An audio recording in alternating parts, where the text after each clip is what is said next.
अस्सलामुअलैकुम। बोल न्यूज़ के साथ मैं हूं अफशीन कुरैशी। हेडलाइंस आपने जानी, बुलेटिन का बाकायदा आगाज़ करेंगे और अफसोसनाक खबर शामिल करेंगे कोट अद्दू से, जिसके करीब मुसाफिर कोच गधा गाड़ी पर चढ़ गई। हादसे में 4 अफराद जाँ बहक, 4 जख्मी हो गए। रेस्क्यू हुकाम के मुताबिक गधा गाड़ी पर सवार अफराद मजदूरी के लिए जा रहे थे।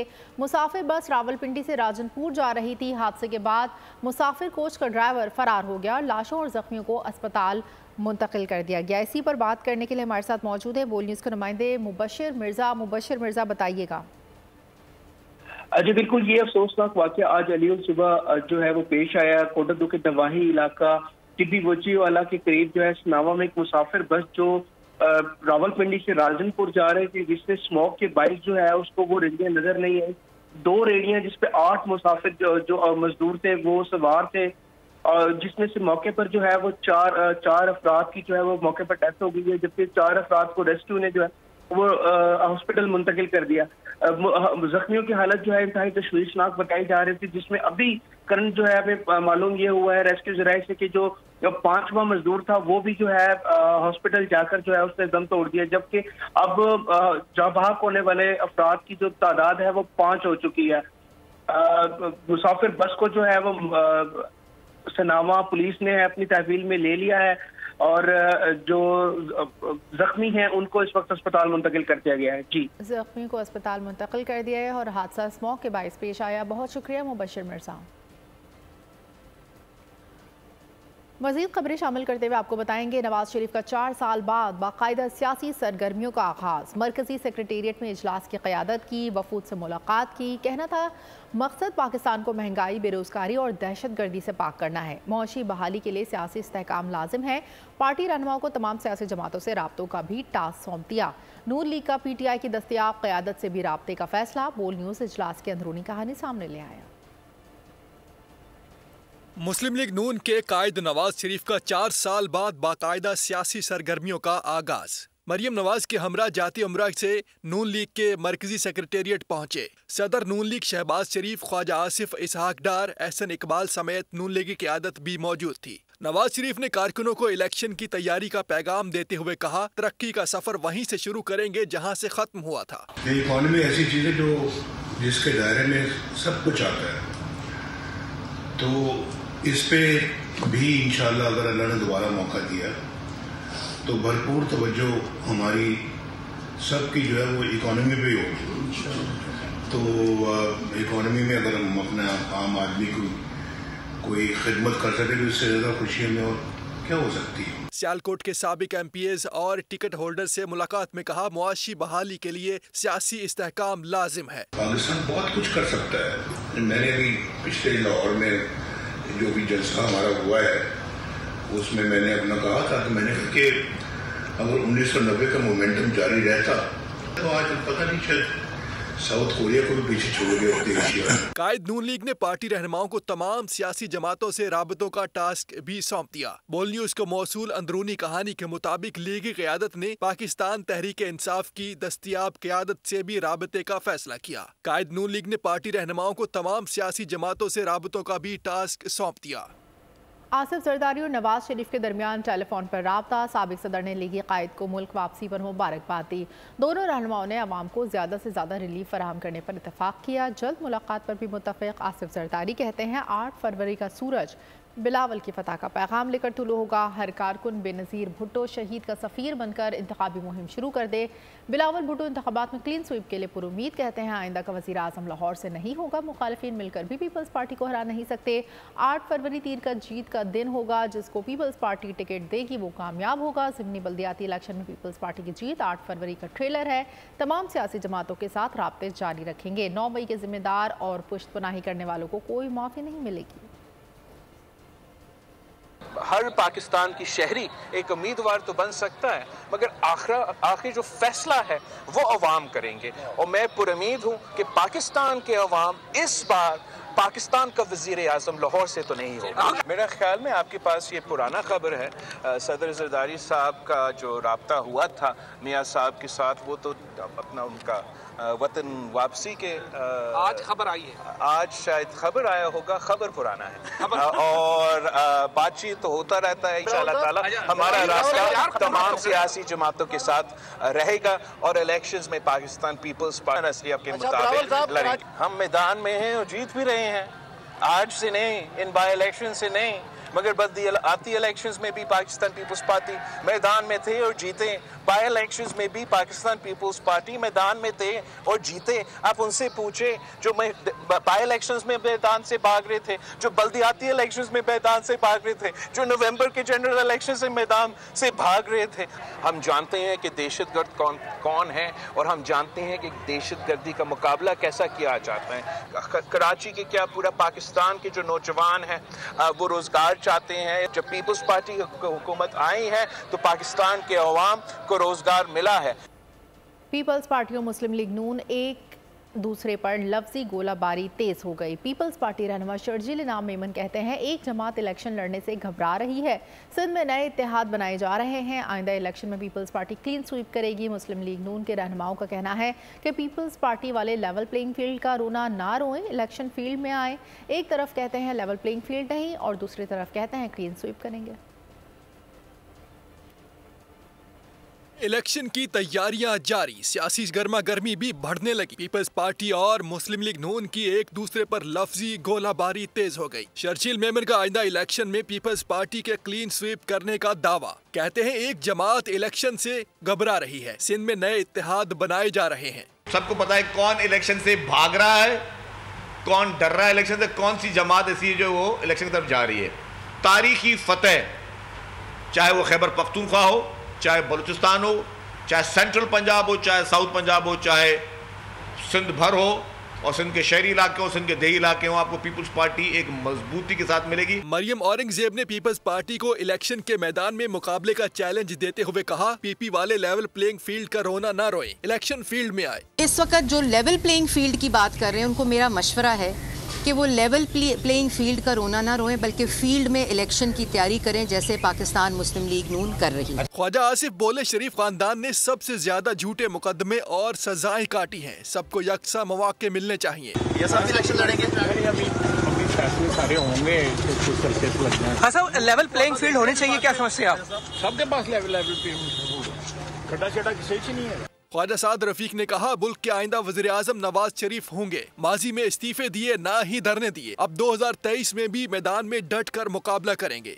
18 में हमारे हाथ पांव बांधे गए, हमने इलेक्शन नहीं लड़ा, हालांकि हम उसके नताइज को नहीं मानते थे, ना हमने इस्तीफे दिए उसमें से, ना हमने धरने दिए, हाँ हमने अपनी बात जरूर की। मुस्लिम लीग नून का कहना है कि नून लीग की इंतखाबी मुहिम का आगाज 21 अक्टूबर को हो चुका, तमाम जमातें मैदान में उतरें और इलेक्शन की तैयारी करें। MQM पाकिस्तान और मुस्लिम लीग नून के दरमियान राब्ता। MQM वक्त नवाज शरीफ से मिलने आज लाहौर जाएगा। सिंध में इत्तेहाद और पीपल्स पार्टी के खिलाफ मुश्तरका हिकमत अमली पर तबादला ख्याल किया जाएगा। सईद गनी का कहना है कि कराची के अवाम MQM से नफरत करते हैं, ख्वाहिश है MQM इलेक्शन लड़े ताकि उन्हें अपनी हैसियत का इल्म हो। ज़िमनी बल्दियाती इलेक्शन ने साबित कर दिया पीपल्स पार्टी कराची की हकीकी नुमाइंदा जमात है। ख्वाजा इजहारुल हसन ने कहा कि हम काबिल नफरत हैं तो पीपल्स पार्टी बार बार बहादुराबाद के चक्कर क्यों लगाती है, धांधली ना हो तो पीपल्स पार्टी कराची से 2 नशिस्तें भी मुश्किल जीते। हमारी ये दिल से ख्वाहिश है, मैं हल्फन आपको कह रहा हूँ, हमारी ख्वाहिश है कि अल्लाह करे कि MQM अगला इलेक्शन लड़े और भागे ना, ताकि इनको अपनी हैसियत का पता चले। ये जिसको अपनी सिग्नेचर बता रहे हैं ना, उसी सिग्नेचर की बना से, उसी शनाख्त की बना पर इस शहर के लोग उनसे नफरत करते हैं और उनको मुस्तरद करें। कि कराची के इंतखाबी नताइज जो बल्दियाती इलेक्शन में हुआ आए थे सामने, उस पर कल के नताइज ने ये मोहर लगा दी है कि पीपल्स पार्टी के साथ कराची के लोग खड़े हैं और पीपल्स पार्टी कराची के लोगों की इस वक्त हकीकी नुमाइंदा जमात है। आने वाले आम इंतखाबात में कराची से पाकिस्तान पीपल्स पार्टी सबसे बड़ी सियासी जमात के तौर पर उभरेगी और कराची की जो कौमी और सूबाई असम्बली की नशिस्तें हैं, पीपल्स पार्टी उनमें मेजॉरिटी लेगी और सबसे ज़्यादा नशिस्तें हमारी होंगी। मुल्क की 3 बड़ी सियासी जमातों का मंशूर महज खोखले नारों से भरपूर लेकिन अवामी उमंगों से खाली। किसी भी जमात के पास अवामी मसाइल के हल का ठोस हल मौजूद नहीं। पाइट की तहकीकी रिपोर्ट में इंकशाफ। कहा, क्या नून लीग का मंशूर सिर्फ 12% मुल्की मसाइल का आकाश है? पीपल्स पार्टी का मंशूर 7 और PTI का मंशूर सिर्फ 1.5% असल मसाइल की तर्जुमानी करता दिखाई देता है।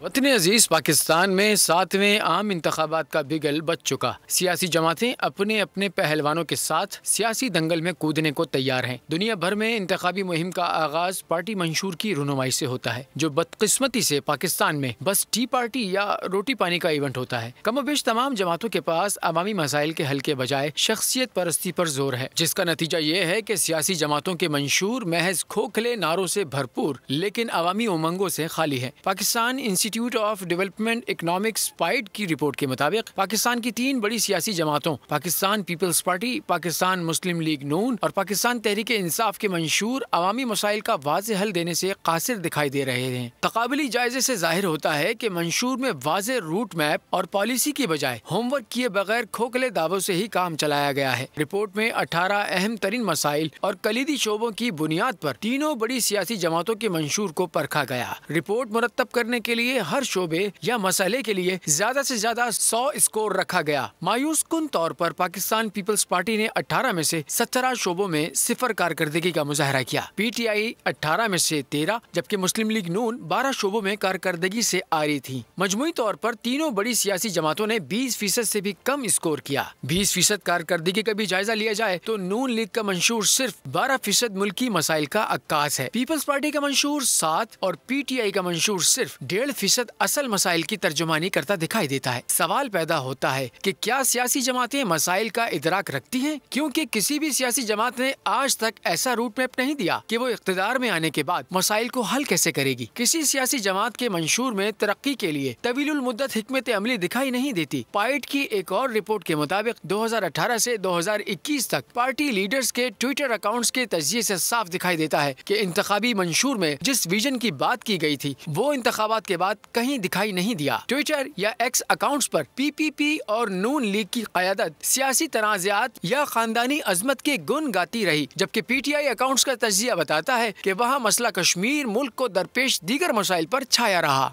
लाहौर समेत पंजाब के मुख्तलिफ शहरों में स्मॉग और धुंध का राज है। हद निगाह इंतहाई कम हो गई। मोटरवे M2 खानकाह डोगरा से कोट मोमिन तक बंद कर दिया गया। दुनिया के आलूदा तरीन शहरों में लाहौर पहले और कराची तीसरे नंबर पर आ गए। शहर कायद में ठंडी हवाओं के डेरे, सोबतपुर में बारिश, सर्दी बढ़ गई। महकमा मौसमियात के मुताबिक मुल्क के मुख्तलिफ शहरों में कल से बारिशें मुतवक्की हैं। मगरिबी हवाओं का सिलसिला बालाई इलाकों को अपनी लपेट में लेगा। बारिशों का सिलसिला 9 नवंबर तक जारी रहेगा। कोयटा, चमन, सिब्बी, कलात, चागी में गरज चमक के साथ बारिश का इम्कान है। इस्लामाबाद, DI खान, कोहिस्तान, मर्दान, लकी मरवत और वजीरिस्तान में बारिश के साथ यालाबारी मुतवक्की है। पहाड़ी इलाकों पर बर्फबारी, सर्दी बढ़ने का इम्कान है। कश्मीर, वादी नीलम, मुजफ्फराबाद में भी गरज चमक के साथ बारिश और पहाड़ों पर बर्फबारी होगी। महकमा मौसमियात के मुताबिक बारिश के बायस हरारत 2 से 3 डिग्री सेंटीग्रेड गिरेगा। शुमाली इलाका जात में सयाहों को बारिश के दौरान मोहतात रहने की हिदायत की गई है। इस वक्त आपको स्मॉग की सूरत हाल बता रहे हैं। सोबतपुर में बारिश से सर्दी बढ़ गई। लाहौर समेत पंजाब के मुख्तलिफ शहरों में स्मॉग और धुंध हद निगाह इंतहाई कम हो गई। मोटरवे M2 खानकाह डोगरा से कोट मोमिन तक बंद कर दी गई। दुनिया के आलूदा तरीन शहरों में लाहौर पहले, कराची तीसरे नंबर पर आ गया। शहर कायद में ठंडी हवाओं के डेरे, सोबतपुर में बारिश, सर्दी बढ़ गई। महकमा मौसमियात के मुताबिक मुल्क के मुख्तलिफ शहरों में कल से बारिशें मुतवक्की हैं। मगरिबी हवाओं का सिलसिला बालाई इलाकों को अपनी लपेट में लेगा। बारिशों का सिलसिला 9 नवंबर तक जारी रहेगा। कोयटा, चमन, सिब्बी, कलात, चागी में गरज चमक के साथ बारिश का इम्कान है। इस्लामाबाद, DI खान, कोहिस्तान, मर्दान, लकी मरवत और वजीरिस्तान में बारिश के साथ यालाबारी मुतवक्की। पहाड़ी इलाकों में बर्फबारी, सर्दी बढ़ने का इम्कान। कश्मीर, वादी नीलम, मुजफ्फराबाद में भी गरज चमक के साथ बारिश और पहाड़ों पर बर्फबारी होगी। महकमा मौसमियात के मुताबिक बारिश के बायस हरारत 2 से 3 डिग्री सेंटीग्रेड गिरेगा। शुमाली इलाके जात में सयाहों को बारिश के दौरान मोहतात रहने की हिदायत कर दी गई है। कराची में ठंडी हवाओं के डेरे और मौसम खुशगवार हो गया है। सोबतपुर में बारिश और सर्दी बढ़ गई है, जबकि लाहौर में भी आपको बताते चले कि स्मॉग का राज है और लाहौर आलूदा तरीन शहरों में पहले नंबर पर, जबकि कराची का तीसरा नंबर है। मुल्क के मुख्तलिफ शहरों में कल से बारिशें भी मुतवक्के हैं।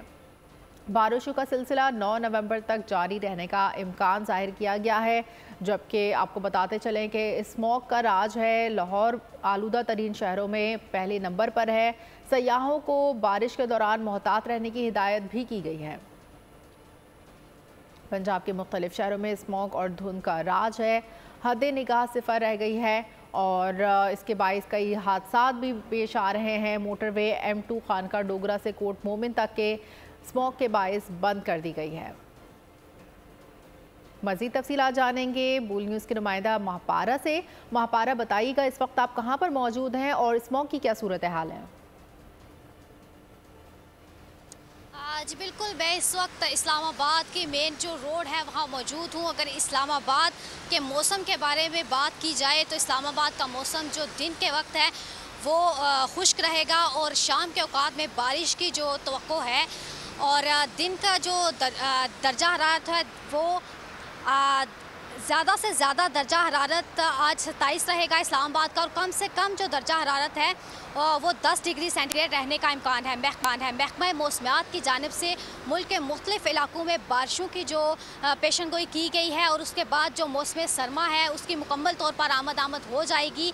महकमा मौसमियात की जानिब से मुल्क के मुख्तलिफ इलाकों मरी, इस्लामाबाद, रावलपिंडी, जेहलम, गुजरात, सियालकोट और लाहौर समेत मुख्तलिफ इलाकों में बारिशों का जो सिलसिला है वो जारी हो जाएगा। गरज चमक के साथ बारिश होगी, जबकि जो पहाड़ी इलाके हैं वहाँ बर्फ़बारी का इम्कान है। इसी तरह जो अगर पंजाब और खैबर पख्तूनख्वा के बारे में बात कर ली जाए तो खैबर पख्तूनख्वा और पंजाब में दिन के सुबह के टाइम और रात के टाइम धुंध पड़ने का इम्कान है। उसके अलावा जो मौसम का जो सूरत हाल है उसमें यह है कि दिन के औकात में 3 से 4 डिग्री सेंटीग्रेड तक दर्जा हरारत कम होने का इम्कान है। और महकमा मौसमियात की जानिब से जो शुमाली इलाका जाते हैं वहाँ पे जो सयाह जाते हैं उनके लिए मौसम बदलते मौसम और बारिशों की वजह से जो है वो एहतियात करने की हिदायत जारी की गई है। जी ठीक है, बहुत शुक्रिया महापारा, आपने अपडेट किया।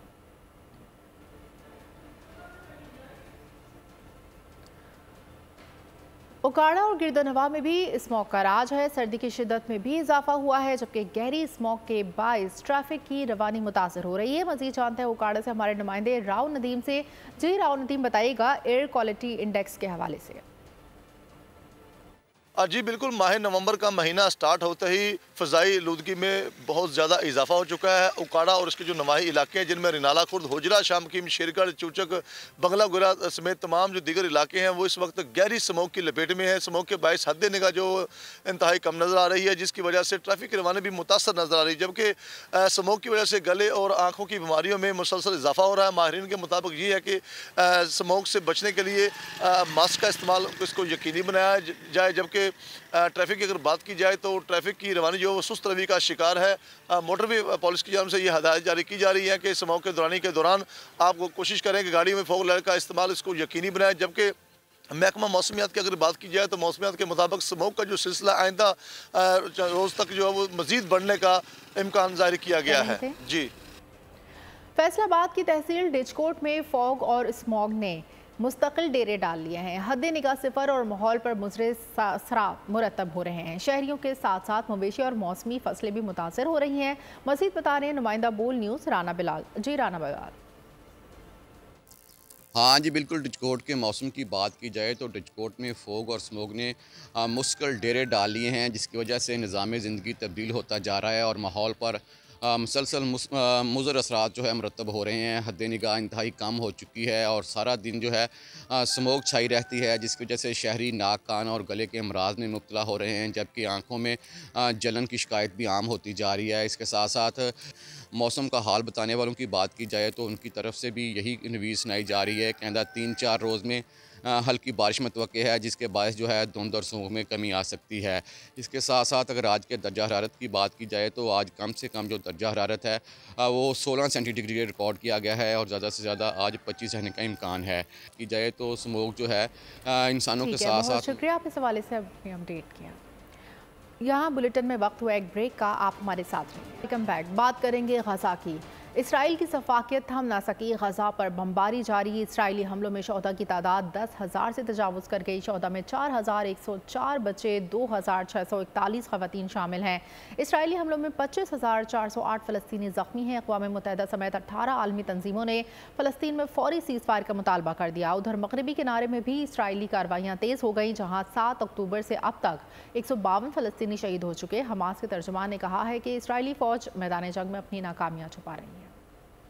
इसराइली तैयारे मिसाइल बरसा रहे हैं। अलमिया का लफ्ज शहर के लिए छोटा पड़ गया। अस्पताल में जख्मियों के लिए अद्वियात नहीं है। अस्पताल भी इसराइली हमलों से महफूज नहीं। नाजायज रियासत और इसराइल अस्पतालों के सोलर सिस्टम भी तबाह करने लगी। अशफा अस्पताल के तवानाई के वाहिद जरिए को भी तबाह कर दिया।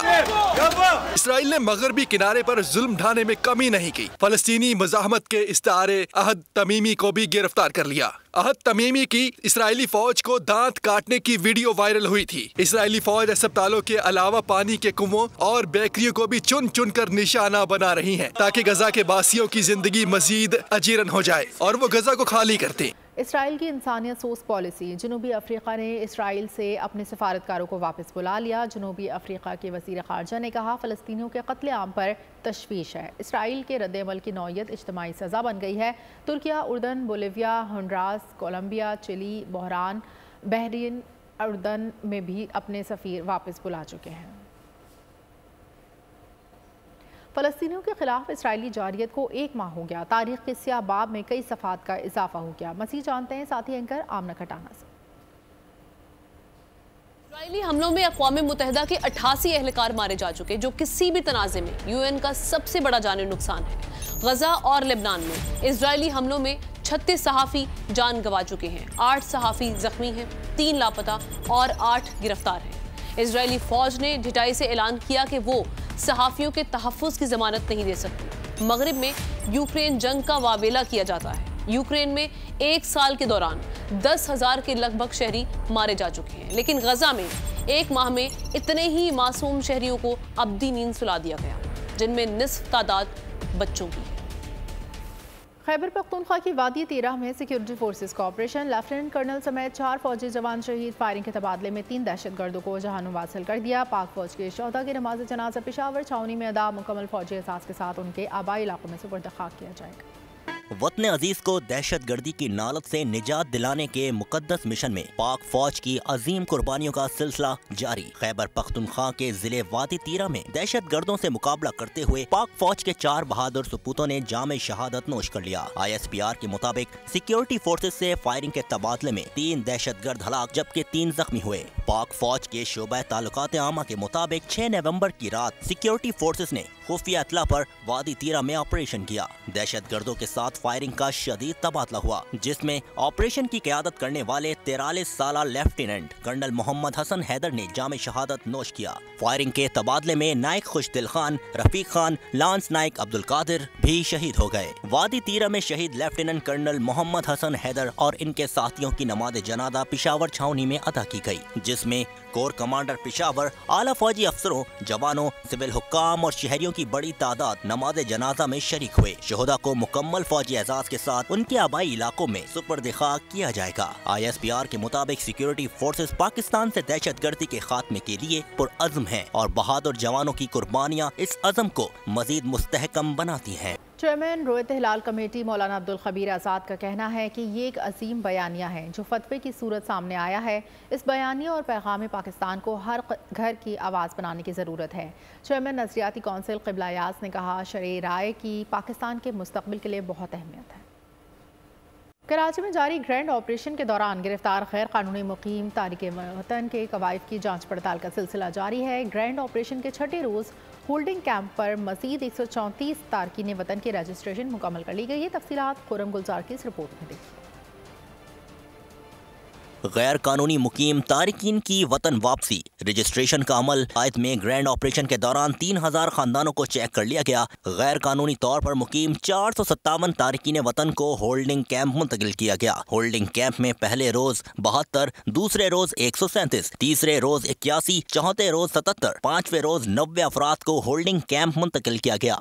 इस वक्त होल्डिंग कैंप में 137 तारिके वतन मौजूद हैं, जिनमें बुजुर्ग, मर्द, खवातीन, नौजवान और बच्चे शामिल हैं। होल्डिंग कैंप से 3 काफिले चमन बॉर्डर रवाना किए जा चुके हैं, जिनमें 320 तारिके वतन मौजूद थे। खुर्रम गुलजार, बोल न्यूज, कराची। हमने राब्ता किया है अपने स्पेशल कॉरेस्पॉन्डेंट सलमान अवान से। जी सलमान अवान।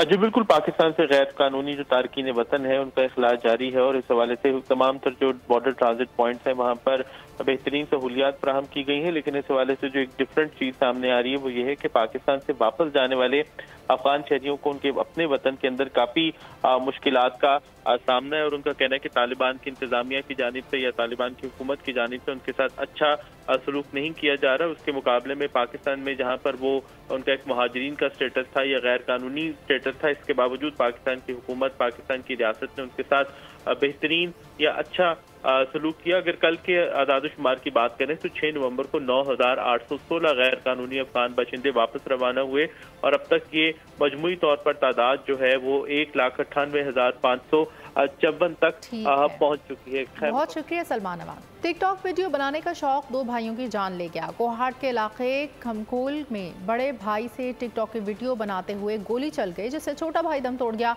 पुलिस के मुताबिक बड़े भाई ने वालिदैन के डर से खुदकुशी कर ली। दोनों की लाशें डिविजनल हेडक्वार्टर अस्पताल मुंतकिल कर दी गई। कराची में पुलिस और जराइम पेशा अफराद की आंख मचोली रात भर जारी रही। कोरंगी सनती एरिया से पुलिस ने बाप बेटी के कत्ल में मुलविस 3 मुलजिमान को गिरफ्तार कर लिया। मुलजिमान ने 24 सितंबर को दौरान डकैती मुजाहिमत पर बाप बेटी को कत्ल किया था। बगदादी के इलाके में मुबैना पुलिस मुकाबला, जख्मी मुलजिम समेत पुलिस ने 3 मुलजिमान को गिरफ्तार कर लिया।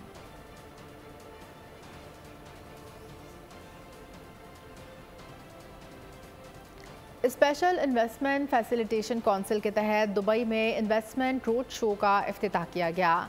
SIFC के अहदेदारों ने पाकिस्तान में बेपनाह इम्कानात और सरमायाकारी के मौक़ों को उजागर करते हुए आलमी सरमायाकारों के साथ मुस्बत और मसरूफ दिन गुजारा।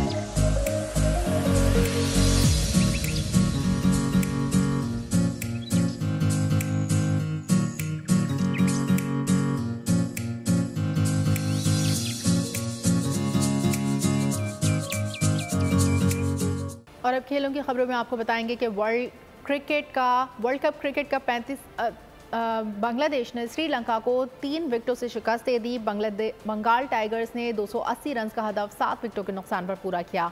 नजमुल हसन 90 जबकि शकीबुल हसन 82 रन बनाकर नुमाया रहे। आलमी क्रिकेट की 146 साला तारीख में टाइम आउट का पहला वाकया हुआ। एंजेलो मैथ्यूज बगैर कोई गेंद खेले ही आउट करार पाए।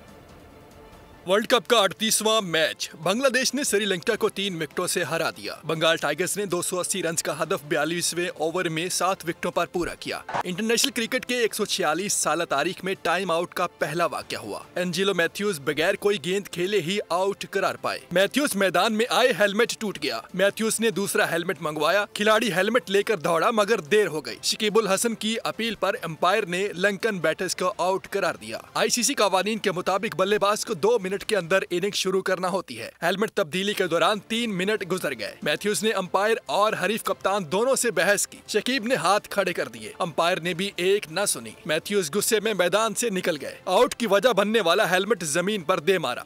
नजमुल हसन 90 जबकि कप्तान शकीबुल हसन 82 रन के साथ नुमाया रहे। एंजेलो मैथ्यूज ने शकीब को पवेलियन की राह दिखाकर टाइम आउट का बदला ले लिया। श्रीलंका के दिलशान का मधुशंका ने 3 शिकार किए। थिक्शाना और मैथ्यूज ने 2-2 विकेटें हासिल की। शकीबुल हसन लॉसन को 82 रन की शानदार इनिंग्स और 2 विकेटें लेने पर मैन ऑफ द मैच करार दिया गया। वाज़ेह रहे कि पॉइंट्स टेबल पर श्रीलंका 7वें और बांग्लादेश 9वें नंबर पर है। दोनों टीमें सेमीफाइनल की दौड़ से बाहर निकल चुकी। इसी के साथ बुलेटिन से फिलहाल इतना ही। मजीद खबरों और अपडेट्स के लिए देखते रहिए बोल न्यूज़।